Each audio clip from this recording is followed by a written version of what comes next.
ओम शांति। आज है 24 दिसंबर 2021 के ईश्वरीय महावाक्य। पहले सुनते हैं मुरली के मुख्य पॉइंट्स।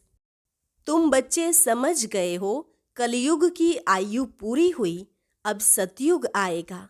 इसलिए तो तुम बाप से स्वर्ग का वर्षा लेने आए हो। यह रावण राज्य तो अब विनाश हो जाएगा। बाकी तुम जो राजयोग सीखते हो, वहां जाकर राजाओं का राजा बनोगे। बाप ने अनगिनत बार तुमको ऐसा बनाया है। बाप ही आकर भारत को सचखंड बनाते हैं और ऐसी नॉलेज देते हैं जिससे तुम मनुष्य से देवता बनते हो। ऐसे बाप को सर्वव्यापी कहकर तुम जैसे इंसल्ट करते हो। जिनको इतना डिफेम किया, वही आकर तुमको पावन बना रहे हैं। फिर कहा तो पहले पहले यह निश्चय होना चाहिए कि हमको कोई साधु संत नहीं बल्कि ज्ञान का सागर पढ़ा रहे हैं। बाप सृष्टि के आदि मध्य अंत को जानते हैं, इसलिए ज्ञान का सागर कहना तो ठीक है, लेकिन सबके अंदर को जानने वाला अंतर्यामी उन्हें नहीं कह सकते।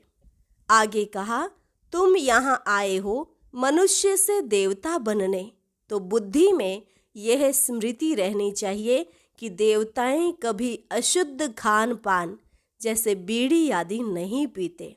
और लास्ट में बाबा ने कहा, मैं निष्काम सेवा करता हूँ, तुम्हें विश्व का मालिक बनाता हूँ, खुद नहीं बनता, तो तुम्हें पुरुषार्थ कर स्वर्ग का मालिक बनकर दिखाना है। बाकी थोड़ा समय है, फिर लड़ाइयाँ शुरू हो जाएंगी, इसलिए याद की यात्रा करते रहो। और अब सुनते हैं महावाक्यों को विस्तार से। मुरली का सार। मीठे बच्चे, बाप तुम्हें स्मृति दिलाते हैं, तुम पावन थे, फिर 84 जन्म लेते लेते पतित बने हो, अब फिर से पावन बनो। प्रश्न, बेसमझ से समझदार बनने वाले बच्चों से बाप कौन सी बात पूछकर किस पुरुषार्थ की राय देते हैं? उत्तर, बच्चे, हमने तुमको कितना धन दिया था, तुम्हारे पास अनगिनत धन था, फिर तुमने इतना सब कहाँ गवाया? तुम इतने इंसॉल्वेंट कैसे बने? भारत जो सोने की चिड़िया था, वह ऐसा कैसे बन गया?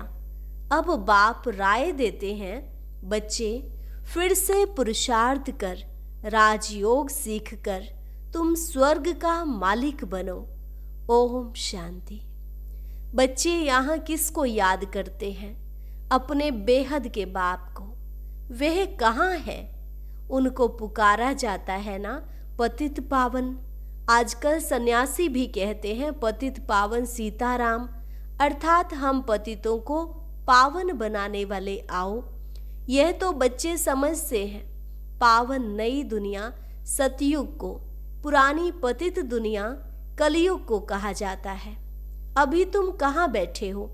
कलयुग के अंत में। इसलिए पुकारते हैं, बाबा आकर हमको पतित से पावन बनाओ। हम कौन हैं? अहम आत्मा। आत्मा को ही पावन बनना है।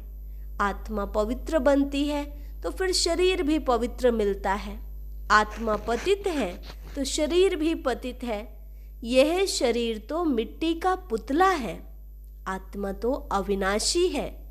आत्मा इन ऑर्गन्स द्वारा कहती है, पुकारती है, हम बहुत पतित बन गए हैं, हमको आकर पावन बनाओ।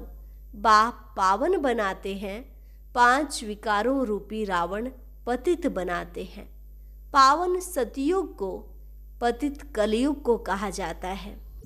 अभी तुमको बाप ने स्मृति दिलाई है, तुम पावन थे, फिर ऐसे ऐसे 84 जन्म लिए हैं। अभी बहुत जन्मों के अंत के भी अंत में हो। 84 जन्म पूरे हुए हैं। यह तो मनुष्य सृष्टि रूपी झाड़ है, मैं इनका बीज रूप हूँ।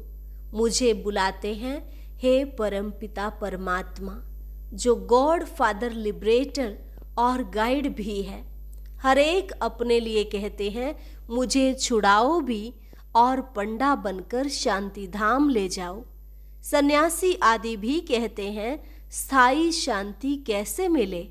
अब शांति धाम तो है मूल वतन, जहां से फिर आत्माएं पार्ट बजाने आती हैं। वहां सिर्फ आत्माएं हैं, शरीर नहीं है। आत्माएं निर्वस्त्र अर्थात शरीर बिगर रहती हैं। वह है शांति धाम अथवा निर्विकारी दुनिया, जहां आत्माएं रहती हैं। बच्चों को सीढ़ी पर समझाया है कैसे हम सीढ़ी नीचे उतरते आए हैं। 84 जन्म लगे हैं। यह 84 जन्म है मैक्सिमम। फिर कोई एक जन्म भी लेते हैं।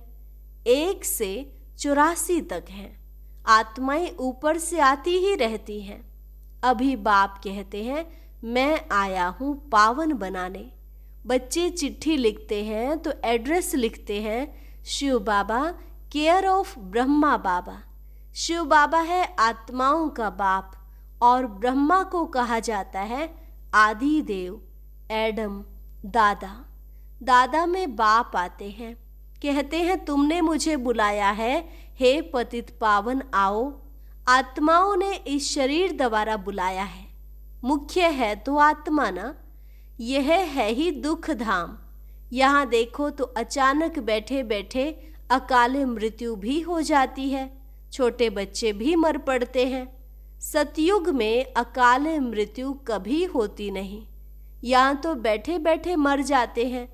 वहाँ ऐसी कोई बीमारी आदि नहीं होती। नाम ही है स्वर्ग। कितना अच्छा नाम है। नाम कहने से ही दिल खुश हो जाती है। सतयुग, हेवन, पैराडाइज। क्रिश्चियन भी कहते हैं क्राइस्ट से 3000 वर्ष पहले पैराडाइज था। यहाँ भारतवासियों को तो यह भी पता नहीं है, क्योंकि उन्होंने बहुत सुख देखा है तो दुख भी बहुत देख रहे हैं। तमो प्रधान बने हैं। 84 जन्म भी उन्हों के ही हैं। आधा कल्प बाद और धर्म वाले आते हैं। अभी तुम समझते हो आधा कल्प देवी देवता थे तो और कोई धर्म नहीं था। फिर त्रेता में राम राज्य हुआ तो भी इस्लामी बौद्धि नहीं थे। मनुष्य तो घोर अंधियारे में है। कह देते दुनिया की आयु लाखों वर्ष है, इसलिए मनुष्य समझते हैं कलयुग तो अभी छोटा बच्चा है। तुम अभी समझते हो कलयुग की आयु पूरी हुई है, फिर सतयुग आएगा। इसलिए तुम आए हो बाप से स्वर्ग का वर्षा लेने। तुम सब स्वर्गवासी थे। बाप आते ही हैं स्वर्ग स्थापन करने। बाकी सब शांति धाम घर चले जाते हैं। फिर यहाँ आकर पार्टधारी बनते हैं। शरीर बिगड़ तो आत्मा बोल न सके। वहाँ शरीर न होने के कारण आत्मा शांत रहती है। उनको मूल वतन शांति धाम कहा जाता है। यह बातें शास्त्रों में नहीं हैं। शास्त्र तो मनुष्यों ने बनाए हैं। सतयुग में यह होते नहीं, भक्ति ही नहीं करते, इसलिए शास्त्रों की भी दरकार नहीं रहती। देवताएं भक्ति करते नहीं, बाद में फिर देवताओं की भक्ति मनुष्य करते हैं। वह है ही देवताओं की दुनिया, यह है मनुष्यों की दुनिया। देवताओं का राज्य था, अभी नहीं है। कोई को पता नहीं कि कहाँ गए। इन लक्ष्मी नारायण की डायनेस्टी थी। यह नॉलेज अभी तुमको मिलती है, और कोई मनुष्य में यह नॉलेज होती नहीं। बाप ही आकर मनुष्यों को यह नॉलेज देते हैं, जिससे मनुष्य देवता बन जाते हैं। तुम यहाँ आते ही हो मनुष्य से देवता बनने। देवताएं कभी अशुद्ध खान पान बीड़ी आदि पीते नहीं। वह है देवताएं, यहाँ है सब मनुष्य। वह पावन, यह पतित। बाप बैठ आत्मा से बात करते हैं। आत्मा ही सुनती है इन ऑर्गन्स द्वारा। शास्त्रों में यह बातें नहीं हैं। सतयुग में रावण होता ही नहीं है, दुख का नाम नहीं। फिर धीरे धीरे दुख शुरू होता है। फिर तुम्हारे पास अथाह धन रहता है। भक्ति मार्ग में तुम मंदिर बनाते हो। पहले पहले होता है सोमनाथ का मंदिर, बड़े बड़े हीरे जवाहरात थे तुम्हारे पास, उनकी कोई कीमत कर नहीं सकते। मुख्य है सोमनाथ का मंदिर, परंतु राजाएं तो सब अपना अपना मंदिर बनाते होंगे, क्योंकि उन्हों को पूजा करनी होती है। पूजा पहले पहले होती है शिव की। सोमनाथ भी शिव को कहा जाता है। सोमनाथ अर्थात सोम रस पिलाने वाला, ज्ञान अमृत है ना। तो बाप बैठ समझाते हैं, बाप को ही ट्रुथ कहा जाता है। बाप कहते हैं, मैं ही आकर भारत को सचखंड बनाता हूँ। तुम अभी देवताएं कैसे बन सकते हो, वह भी तुमको सिखलाता हूँ। शिव बाबा ब्रह्मा द्वारा कार्य कराते हैं। ब्रह्मा हो गया सांवरा, क्योंकि बहुत जन्मों के अंत का यह जन्म है ना। यह फिर गोरा बनेगा। कृष्ण का चित्र भी गोरा और सांवरा है ना। म्यूजियम में बड़े अच्छे अच्छे चित्र हैं, जिस पर तुम अच्छी रीति समझा सकते हो। तुम जानते हो, हम शांति धाम अपने घर जाते हैं, वहाँ के हम रहने वाले हैं, फिर यहाँ आकर पाठ बजाते हैं। बच्चों को पहले पहले तो ये निश्चय होना चाहिए कि यह कोई साधु संत आदि नहीं पढ़ाते हैं। यह तो सिंध का रहने वाला था, परंतु इनमें जो प्रवेश कर बोलते हैं वह है ज्ञान का सागर। उनको कोई नहीं जानते हैं, कहते भी हैं ओ गॉड फादर, परंतु उनका नाम रूप देश काल क्या है यह कोई नहीं जानते। फिर कह देते हैं सर्वव्यापी है। अरे परमात्मा कहाँ है? कहेंगे वह तो घट घट के वासी हैं, सबके अंदर है। अब हरेक के घट घट में तो हरेक की आत्मा बैठी है। परमात्मा बाप को तो बुलाते हैं, बाबा आकर हम पतितों को पावन बनाओ। तुम मुझे बुलाते हो यह धंधा, यह सेवा कराने लिए। हम छी को आकर शुद्ध बनाओ। पतित दुनिया में हमको निमंत्रण देते हो। बाप तो पावन दुनिया देखते ही नहीं, पतित दुनिया में ही तुम्हारी सेवा करने आए हैं। अब यह रावण राज्य विनाश हो जाएगा। बाकी तुम जो राजयोग सीखते हो, वहां जाकर राजाओं का राजा बनते हो। तुमको अनगिनत बार बनाया है। पहले पहले है ब्राह्मण कुल, प्रजापिता ब्रह्मा भी गाया जाता है, जिसको एडम आदि देव कहा जाता है। यह कोई को पता नहीं है। बहुत हैं जो आकर सुनकर माया के वश हो जाते हैं। पुण्य आत्मा बनते बनते पाप आत्मा बन जाते हैं। माया बड़ी जबरदस्त है, सबको पाप आत्मा बना देती है। यहाँ कोई भी पवित्र पुण्य आत्मा है नहीं। पवित्र आत्माएं देवी देवताएं ही थे। जब सभी पतित बन जाते हैं तब बाप को बुलाते हैं। अभी है ही रावण राज्य, पतित दुनिया, इनको कहा ही जाता है कांटों का जंगल। सतयुग है garden of flowers. Mughal garden में कितने फर्स्ट क्लास अच्छे अच्छे फूल होते हैं। अक के भी फूल मिलेंगे, परंतु उनका अंतर कोई नहीं समझते हैं। शिव के ऊपर अक का फूल क्यों चढ़ाते हैं, यह भी बाप समझाते हैं। मैं जब पढ़ाता हूँ तो उनमें कोई फर्स्ट क्लास फूल निकलते हैं, कोई मोतिये का, कोई रत्न ज्योत का, कोई अक के भी फूल हैं। नंबरवार तो है ना। इनको कहा ही जाता है दुख धाम, मृत्यु लोक। सतयुग है अमर लोक। नई दुनिया बनाने वाला है ही बाप, उनको ही नॉलेजफुल कहा जाता है। वह चैतन्य बीज रूप है, उनको ज्ञान का सागर कहा जाता है। ऐसे नहीं कि सबके अंदर को जानते हैं, अंतर्यामी हैं। यह मनुष्य झूठ बोलते हैं, बाकी ज्ञान सागर ठीक है। चैतन्य बीज रूप है, सृष्टि के आदि मध्य अंत को जानते हैं, इसलिए ज्ञान का सागर कहा जाता है। सृष्टि के आदि मध्य अंत का ज्ञान तुम बच्चों को दे रहे हैं। सतयुग त्रेता द्वापर कलयुग यह चक्र फिरता ही रहता है। संगम युग पर दुनिया चेंज होती है। अभी तुम संगम युग पर खड़े हो और तुम राजयोगी हो। बाप बैठ पढ़ाते हैं। बाप के जो बच्चे बनते हैं वह राजयोग सीखते हैं। पहले पहले मुख्य बात यह समझने की है कि बाबा बाबा भी है, फिर सुप्रीम टीचर भी है, सुप्रीम फादर भी है। अभी तुमको शिव बाबा पढ़ाते हैं, यह तुम्हारा सतगुरु भी है।